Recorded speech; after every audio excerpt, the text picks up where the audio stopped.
Hello everyone, my name is Michael Bess and I chose to do water and wastewater sector. Essentially, the specific plan addresses risk-based critical infrastructure protection strategies for drinking water and also regulatory primacy agencies and technical assistance partners.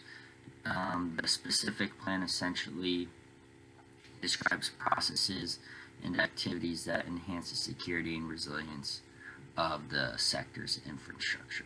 So as we all know, drinking water and wastewater are essential to modern life and the nation's economy. Therefore, it's very critical that we enhance the security and resilience of the nation's drinking water and wastewater infrastructures. And this is also known as the water and wastewater sector.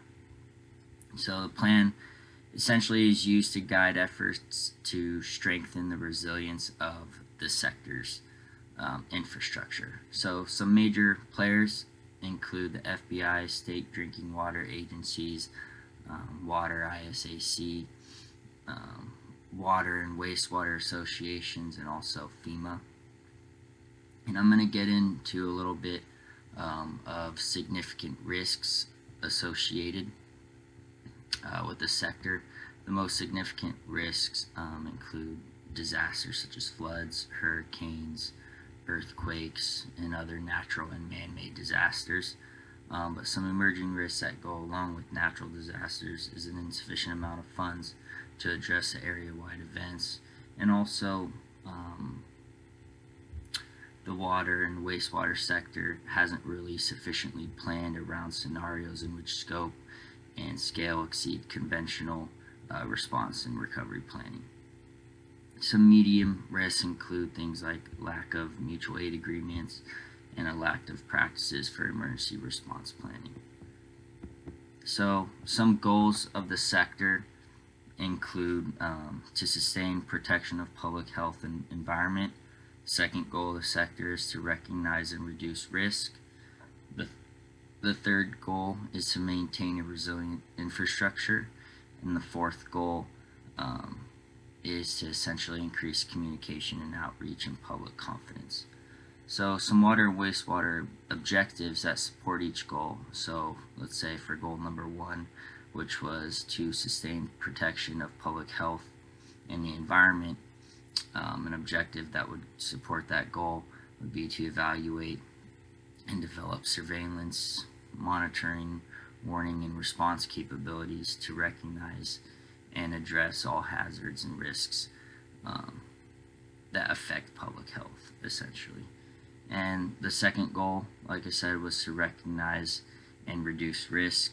An objective that supports that goal is to identify and refine public health and economic impact consequences of man-made or natural incidents to improve utility risk assessments and to enhance the sector's overall protection posture.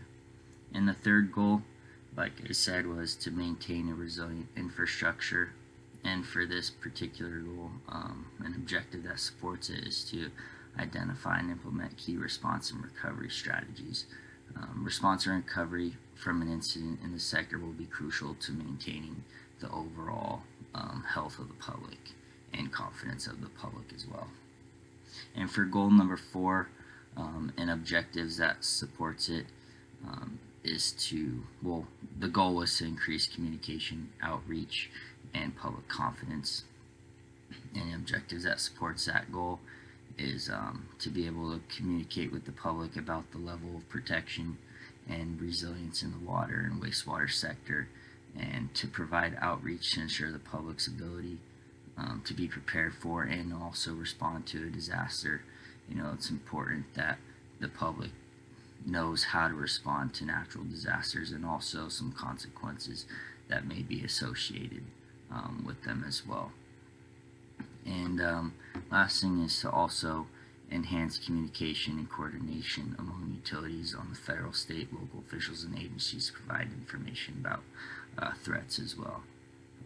Thank you for listening. That's all I have on the sector, and hope to see all of your guys' presentations.